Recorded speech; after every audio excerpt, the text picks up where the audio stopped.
সংসদের স্বাধিকার রক্ষা কমিটিতে আজ হাজিরা দিতে যাচ্ছেন না মুখ্য সচিব ও ডিজি। দিল্লি যাচ্ছেন না উত্তর চব্বিশ পরগনার জেলাশাসক শরৎ কুমার দ্বিবেদী, বসিরহাট পুলিশ জেলার সুপার হোসেন মেহেদি রহমান এবং বসিরহাটের অতিরিক্ত পুলিশ সুপার পার্থ ঘোষও সাংসদ সুকান্ত মজুমদারকে সন্দেশখালী যেতে বাধার অভিযোগ পুলিশের বিরুদ্ধে। মৃত্যু হতে পারত এমন হামলার অভিযোগ পুলিশের বিরুদ্ধে। সুকান্তর অভিযোগের পর তলব করা হয় রাজ্যের প্রশাসনিক কর্তাদের। আজ তারা যাচ্ছেন না বলেই নবান্ন সূত্রে খবর। প্রিভিলেজ কমিটিতে যাচ্ছেন না মুখ্য সচিব ও ডিজি। আজ তারা দিল্লি যাচ্ছেন না এমনটাই খবর আসছে নবান্ন সূত্রে। সুকান্ত মজুমদারের অভিযোগে প্রিভিলেজ কমিটির তলব এবং যেমনটা জানা যাচ্ছে যে মৃত্যু হতে পারত এমন হামলার অভিযোগ করেছেন পুলিশের বিরুদ্ধে সুকান্ত মজুমদার। সুকান্তর এই অভিযোগের পর তলব করা হয় রাজ্যের প্রশাসনিক কর্তাদের।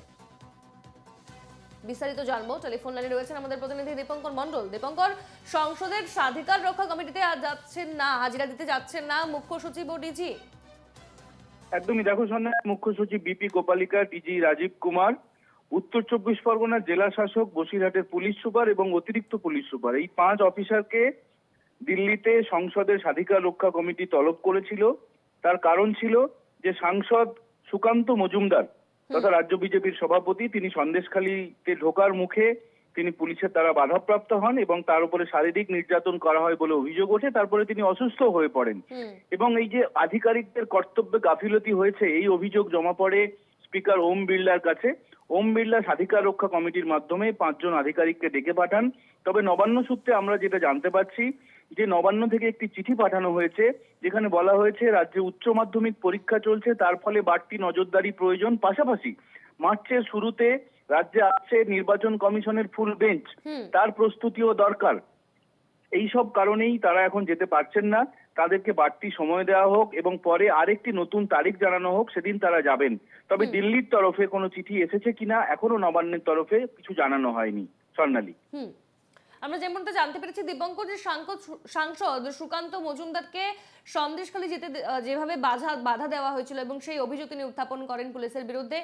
তিনি এমনটাও বলেছেন যে মৃত্যু হতে পারত এমন হামলায় তার, এমনটা অভিযোগ করেছেন তিনি এবং তারপরই কিন্তু এবার তলব করা হয়েছে রাজ্যের প্রশাসনিক কর্তাদের। একদমই, দেখো সাংসদ সুকান্ত মজুমদার যেদিন যাওয়ার চেষ্টা করেছিলেন বসিরহাট দিয়ে তিনি সন্দেশখালীতে যাওয়ার চেষ্টা করেছিলেন এবং মাঝপথে তিনি বাধাপ্রাপ্ত হন। তারপরে তিনি একটি গাড়িতে, পুলিশের গাড়িতে উঠে তিনি স্থানীয় মানুষের উদ্দেশ্যে, বিজেপির নেতা কর্মীদের উদ্দেশ্যে তিনি কিছু বলার চেষ্টা করেন।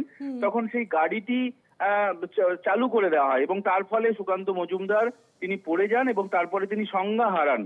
তাকে সেন্সলেস অবস্থায় স্থানীয় হাসপাতাল এবং তারপরে কলকাতার একটি হাসপাতালে আনা হয়েছিল এবং এখনো তিনি শারীরিকভাবে অসুস্থ বলে আমরা জানতে পারছি বিজেপি সূত্রে। এবং এই যে গাড়ি হঠাৎ করে চালিয়ে দেওয়া এবং তার ফলে তার গাড়ির উপর থেকে, বনেটের উপর থেকে পড়ে যাওয়া এবং এই কারণে চিকিৎসকরা জানিয়েছেন যে তার যে কোনো বড় দুর্ঘটনা ঘটতে পারত। স্বয়ং সুকান্ত মজুমদার এবং বিজেপির নেতারা যেটা জানিয়েছেন যে এর ফলে মৃত্যুও হতে পারত সুকান্ত মজুমদারের, এবং এই অভিযোগই জমা পড়েছে ওম বিড়লার কাছে। বেশ বেশ, ধন্যবাদ দীপঙ্কর।